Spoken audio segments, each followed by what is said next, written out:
यहाँ पे Coulomb's law.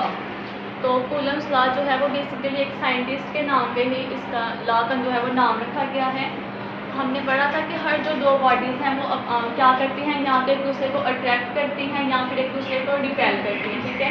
अगर तो उनके चार्जेस जो हैं वो सेम हैं, मतलब लाइक चार्जेस हैं, तो वो क्या करेंगे, एक दूसरे को रिपेल करेंगे। और अगर उनके चार्जेस जो है वो डिफरेंट हैं तो वो एक दूसरे को अट्रैक्ट करती हैं, ठीक है। फॉर एग्जांपल यहाँ पे ये एक चार्ज है जो पॉजिटिव चार्ज है, ठीक है, और यहाँ पे नेगेटिव चार्ज है।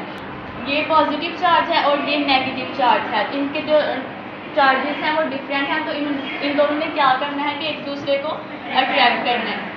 नेगेटिव वाले चार्ज ने भी इसके ऊपर फोर्स लगानी है और पॉजिटिव वाले ने भी एक दूसरे को अट्रैक्ट करना है। और अगर ये चार्जेस जो हैं ये सेम हो जाएं, यहाँ पे भी पॉजिटिव चार्ज है और यहाँ पे भी, तो इन दोनों ने क्या करना है कि फोर्स ऑफ रिपल्शन लगानी है, एक दूसरे को रिपेल करना है। और इन दोनों के दरमियान जो डिस्टेंस होगा उसको हम आर से डिनोट करते हैं कि वो हमारा डिस्टेंस है, ठीक है, इन दोनों के दरमियान भी और इन दोनों के दरमियान भी। अब कूलम्स ने कहा था कि क्या अगर हम इन दोनों चार्जेस का मैग्नीट्यूड और एक चीज़ मैग्नीट्यूड जो है वो अगर हम चेंज कर दें तो उससे हमारी फोर्स के ऊपर क्या इफेक्ट होगा, और दूसरा अगर हम उनके दरमियान का जो डिस्टेंस है वो इंक्रीज या डिक्रीज कर दें तो उससे फोर्स के ऊपर जो है वो क्या इफेक्ट आएगा। ये दोनों चीज़ें हमें कूलम्स ने जो है वो बताई थी। 1785 में इसने लॉ जो है वो दिया था जिसका नाम कूलम्स लॉ रखा गया था कि अगर मैग्नीट्यूड, सबसे पहले देखते हैं कि मैग्नीट्यूड क्या होता है। फॉर एग्जांपल एक चार्ज जो है यहाँ पे ये 20 कूलम का, ठीक है, कूलम जो है वो यूनिट हो गया, और जो दूसरा चार्ज है वो हम कह लेते हैं कि 10 कूलम का, ठीक है। तो ये तो यूनिट है ना हमारे पास कूलम, और ये जो 20 है ये क्या है, मैग्नीट्यूड है, ठीक है।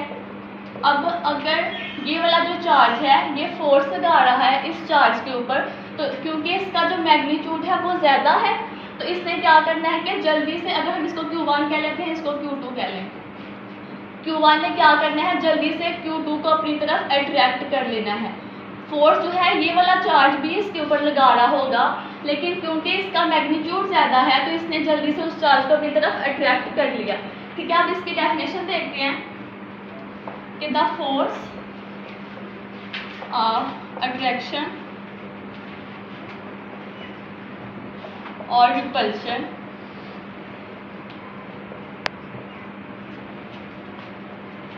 Between two charges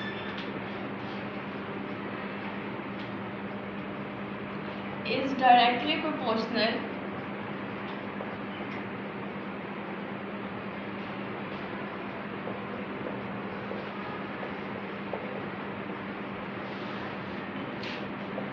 to the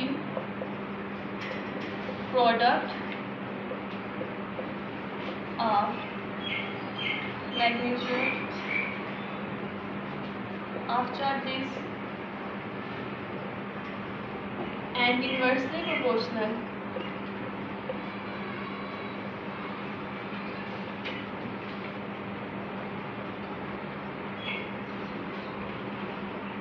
to the square of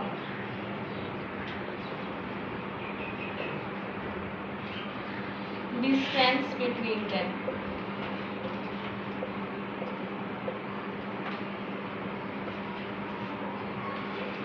ठीक है, अब देखें फोर्स ऑफ अट्रैक्शन या रिपल्शन के जो दो चार्जेस, या तो वो फोर्स ऑफ अट्रैक्शन लगा रहे हैं या फिर फोर्स ऑफ रिपल्शन लगा रहे हैं, तो वो क्या होगी कि दो चार्जेस के दरमियान की जो फोर्स ऑफ अट्रैक्शन रिपल्शन है वो डायरेक्टली प्रोपोर्शनल होती है product of magnitude of charges, ठीक है। कि अगर ये फोर्स है तो ये डायरेक्टली प्रोपोर्शनल है प्रोडक्ट मीन्स के जैसे यहाँ पे दो चार्जेस थे, ये फोर्स लगा रहे थे अट्रैक्शन की, या यहाँ पे रिपल्शन की फोर्स लगा रहे थे, तो फोर्स जो है इनके मैग्नीट्यूड पे जो है वो डिपेंड करती है। जैसे हमने यहाँ पे पढ़ा कि अगर एक चार्ज है उसकी जो मैग्नीट्यूड है वो ज़्यादा है तो इसने ज़्यादा फोर्स लगाई है ना, इसने क्या किया कि इस वाले चार्ज को जल्दी से अपनी तरफ अट्रैक्ट कर लिया। तो इट मीन्स कि ये चीज़ यहाँ पे क्लियर हो गई है कि जिसका मैग्नीट्यूड ज़्यादा होगा वो वाला जो चार्ज है वो ज़्यादा फोर्स अप्लाई करेगा। और दूसरी चीज़ यहाँ पे थी कि फोर्स जो है वो इन्वर्सली प्रोपोर्शनल होगी square of distance between them, उनके दरमियान जो डिस्टेंस है उसके स्क्वायर पे, ठीक है, वो डायरेक्टली प्रोपोर्शनल इन्वर्सली प्रोपोर्शनल है उसके दरमियान जो डिस्टेंस है उनका स्क्वायर। अब देखें आर का यहाँ पे स्क्वायर क्यों आया है। अगर यहाँ पे एक चार्ज फोर्स लगा रहा है, मतलब कि अगर यहाँ तक उसकी फोर्स जो है वो आ रही है और जो दूसरा चार्ज है वो यहाँ पे प्रेजेंट है, तो यहाँ तक जो है वो उसकी फोर्स आ रही है, तो यहाँ से लेकर यहाँ तक का डिस्टेंस आर हुआ, तो इस वाला जो चार्ज है इसका भी डिस्टेंस आर और आर क्या हो गया, आर का स्क्वायर हो गया। ठीक है, इसको हम कह लेते हैं ये इक्वेशन नंबर 1 है और ये इक्वेशन नंबर 2 है। ठीक है, अब देखिए अगर हमने इन दोनों चार्जेस को जो है वो सेपरेट कर दे, इनका डिस्टेंस ज़्यादा कर दें, जैसे कि मैग्नेट, अगर मैग्नेट को क्या करें कि हम उसको ज़्यादा डिस्टेंस पे ले जाएं, तो क्या होता है कि उनके जो फोर्स है वो मतलब उनकी जो फोर्स ऑफ अट्रैक्शन है या रिपल्शन है वो कम हो जाती है। ठीक है, मैग्नेट को अगर हम पास लेके आएंगे तो वो ज़्यादा फोर्स लगाएंगे एक दूसरे पे, लेकिन जब हम उनका डिस्टेंस ज़्यादा कर देंगे तो उनकी जो फोर्स है वो कम हो जाएगी। तो इट मीन्स कि अगर डिस्टेंस ज़्यादा होगा तो फोर्स कम होगी, अगर फोर्स ज़्यादा है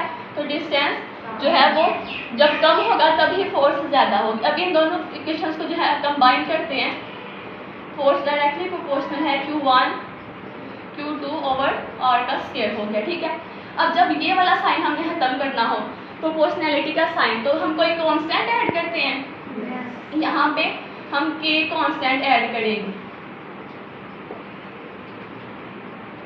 ठीक है, और इसको हम कहते हैं कांस्टेंट ऑफ प्रोपोर्शनैलिटी। अब यहाँ से अगर हमने K की वैल्यू निकालनी हो तो क्या होगा, ये जो हमारे पास R स्क्वायर है यहाँ पे आके, यहाँ पे डिवाइड हो रहा है, यहाँ पे आके मल्टीप्लाई होगा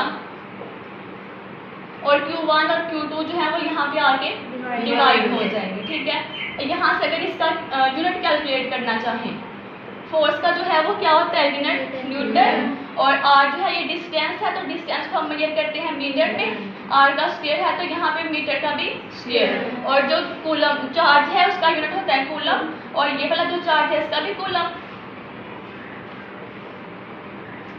तो ये हमारे पास इसका यूनिट आ गया, नीचे कूलम का स्क्वायर हो जाएगा। ठीक है, अगर कूलम को हम ऊपर लेके आए तो K इक्वल आ जाएगा न्यूटन मीटर स्क्वायर पर कूलम स्क्वायर। ठीक है, ये हमारे पास इसका यूनिट आ गया है।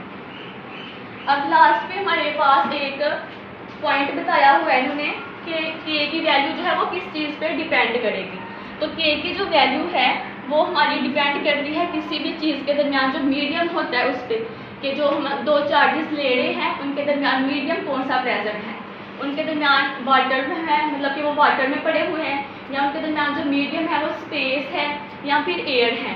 तो अगर हम बात करें एयर की, तो जो K की वैल्यू होती है एयर में, वैल्यू ऑफ K एयर, मतलब कि अगर दो चार्जेस जो हैं वो हमारे पड़े हुए हैं और उनका मीडियम जो है वो एयर है, तो तब K की जो वैल्यू होगी वो 9 × 10⁻⁹ न्यूटन मीटर स्क्वायर पर कूलम का स्क्वायर। ठीक है, तब हमारे पास K की ये वाली वैल्यू होगी।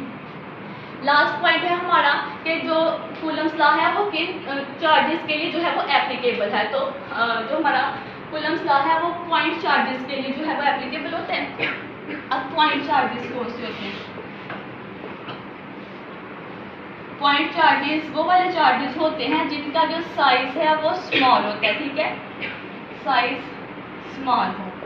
अब कितना स्मॉल हो, फॉर एग्जांपल यहाँ पे जो हम कहते हैं कि एक चार्ज है ये और एक यहाँ पे ये चार्ज है, और अगर इनके दरमियान का जो डिस्टेंस है हम कह लेते हैं लेट्स सपोज वो 0.1 मीटर है। ठीक है, तो इनका जितना डिस्टेंस है उससे कम इनका जो है वो साइज होगा, तब ही वो पॉइंट चार्जेस कहलाएंगे। या ऐसा कह लें कि अगर दो चार्जेस हैं वो हम उनको थोड़े से डिस्टेंस पे ले आए हैं, मीन्स कि वो एक दूसरे के ऊपर फोर्स लगा रहे हैं, लेकिन वो उनकी फोर्स इतनी नहीं है कि वो दोनों एक दूसरे को जो है वो अट्रैक्ट या रिपेल कर सकें, तो तब इन दो सूरतों वाले जो चार्जेस होते हैं उनको हम कहते हैं पॉइंट चार्जेस। ठीक है, क्लियर है यहाँ तक?